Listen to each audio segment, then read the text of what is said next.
గ్రామంలో 3 సెంట్లు, పట్టణంలో 2 సెంట్లు ఇవ్వాలి. నివాస స్థలం మరియు పక్కా భవన నిర్మాణానికి యూనిట్కు 4 లక్షలు ఇస్తామన్న హామీ అమలు చేయాలి.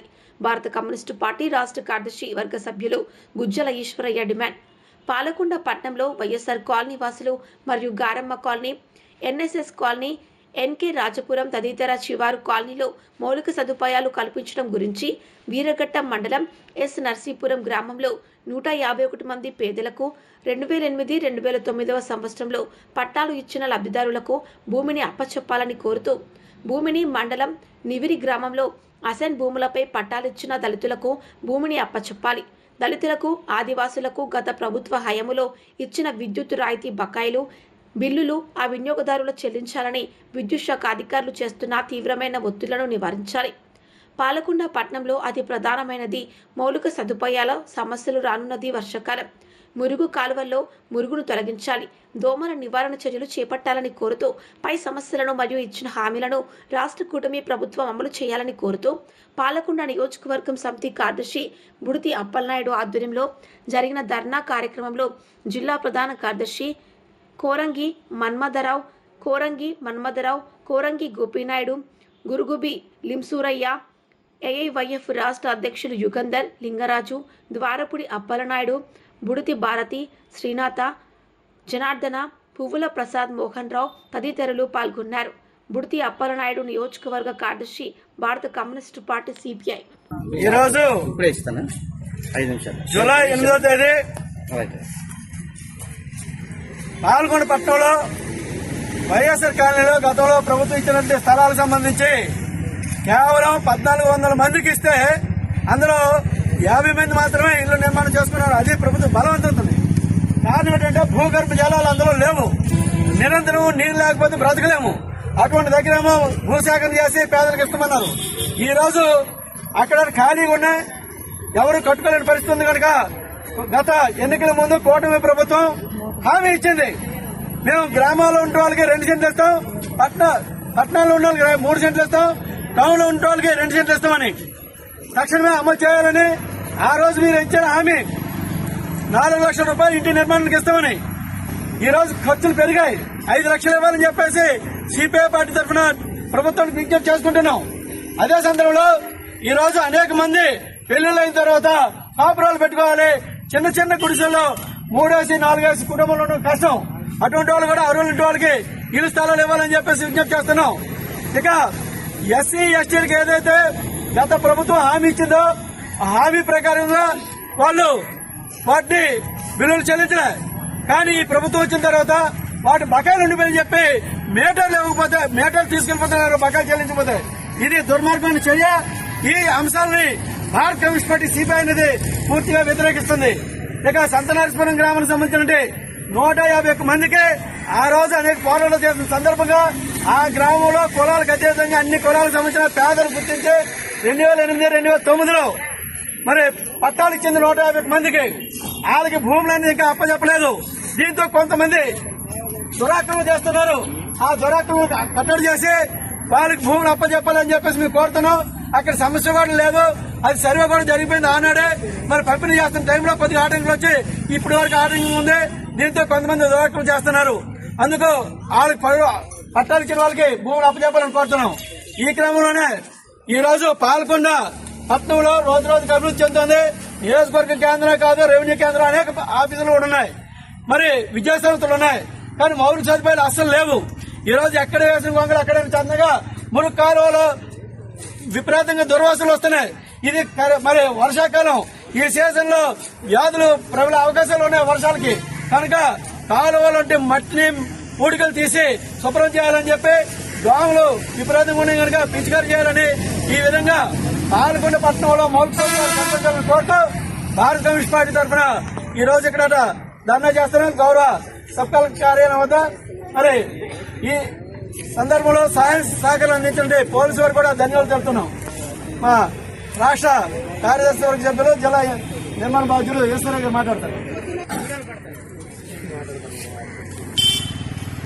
ఈరోజు మన భారత కమ్యూనిస్ట్ పార్టీ సిపిఐ నేతృత్వంలో పాలకొండలో ఉన్నటువంటి సబ్ కలెక్టరేట్ కార్యాలయం దగ్గరికి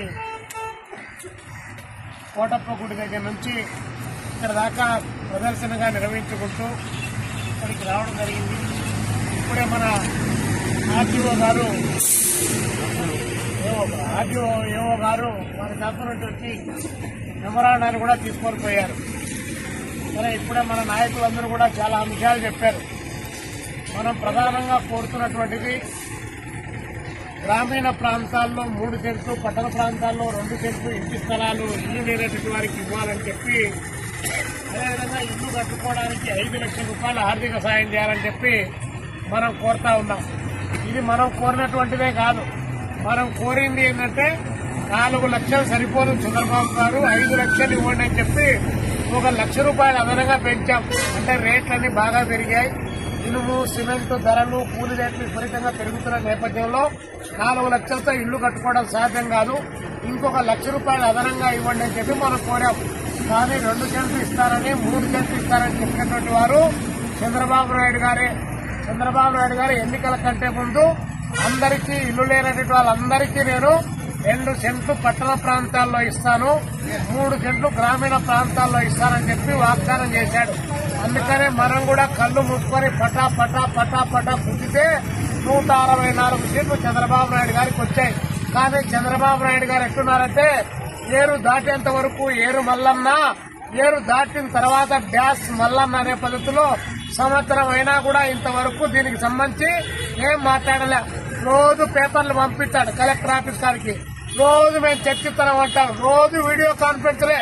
అందులో ఇంతవరకు సంవత్సర కాలంలో ఏం చేశారో, ఎక్కడిచ్చారో, ఈ రాష్ట్రంలో ఉన్నటువంటి 175 నియోజకవర్గాల్లో ఎక్కడైనా కూడా చంద్రబాబు నాయుడు గారు చెప్పినట్టు 2 సెంట్లు గాని 3 సెంట్లు గాని స్థలం ఇచ్చారంటే ఇంతవరకు ఇవ్వనటువంటి పరిస్థితి ఈరోజు ఉంది. అందుకనే మనం మన పార్టీగా మీరు ఇచ్చినటువంటి హామీని నెరవేర్చండి చంద్రబాబు నాయుడు గారు అని చెప్పి ఆయనకు విజ్ఞప్తి చేస్తా ఉన్నాం. అందులో భాగంగా 4 లక్షలు కాదు, ఇంకొక 1 లక్ష అదనంగా ఇవ్వండి అని చెప్పి చెప్తా ఉన్నాం. దాంతో పాటు ఆయన చాలా చోట్ల 2014లో అధికారంలోకి వచ్చినప్పుడు టిడ్కో ఇల్లు అని చెప్పేసి పెద్ద పెద్ద బిల్డింగులు కట్టాడు.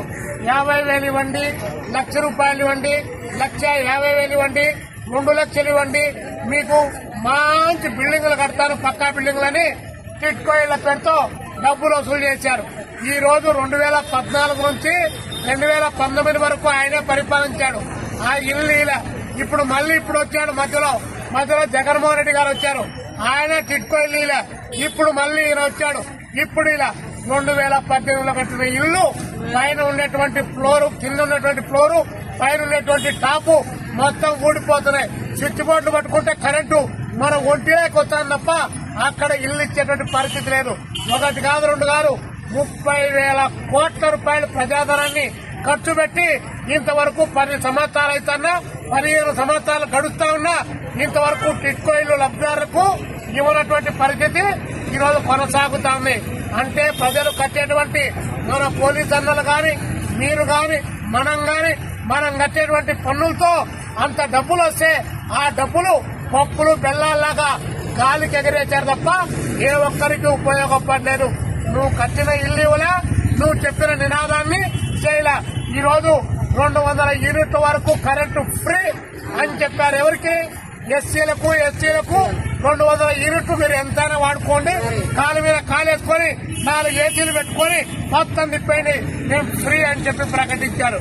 ఈ రోజు కరెంటు బిల్లు కట్టకపోతే ఇక్కడ కొడితే, మెడ మీద కొడితే నోట్లో ఉండే పళ్ళు కిందికి రాలుతాయని చెప్పేసి ఈ రోజు కొట్టి డబ్బులు వసూలు చేయడానికి ప్రయత్నం చేస్తా ఉన్నారు. అంటే మీకు ఎన్నికల్లో ముందు ఓట్లు వేసుకోవడానికి వాగ్దానం కావాలి, అప్పుడు మాత్రం ఎస్సీలు అంటారు. ఈ రోజు మాత్రం వాళ్ళు కూడా బిల్లులు కట్టాలని చెప్పి మీరు డిమాండ్ చేస్తా ఉన్నారు. ఆ బిల్లులు అయితే పోనీలే, ఏదో బద్దలో కూలీని ఆలోచించి కడతాం. అవి కాకుండా ఈ రోజు ఇంకా చాలా పెద్ద ఎత్తున మన కరెంటు బిల్లులు కట్టాల్సి వస్తా ఉంది. మీ ఇళ్లలో మీటర్ తిరగకపోయినా ఎండాకాలం వస్తే గంటకు బిల్లు పడేటువంటి దాంట్లో ఈరోజు ఆదాని అనేటువంటి ఒక పెద్ద గుజరాత్ ఆయనతో ఒప్పందం చేసుకున్నాడు. ఆ ఒప్పందం పేరు సెకి ఒప్పందం అంటారు. ఆ ఒప్పందం గుజరాత్ తో చేసుకుంటే ఆ ఒప్పందం ప్రకారము 16,500 కోట్ల రూపాయలు ప్రజలపైన భారం పడుతుంది. ఈ ప్రజలపైన భారం ఈ సంవత్సరం, రేపు సంవత్సరమే కాదు, రేపు రానున్న 25 సంవత్సరాల వరకు దాదాపు 1,00,000 కోట్ల రూపాయలు కరెంటు బిల్లుల పేరుతో ప్రజల నుంచి వసూలు చేయడానికి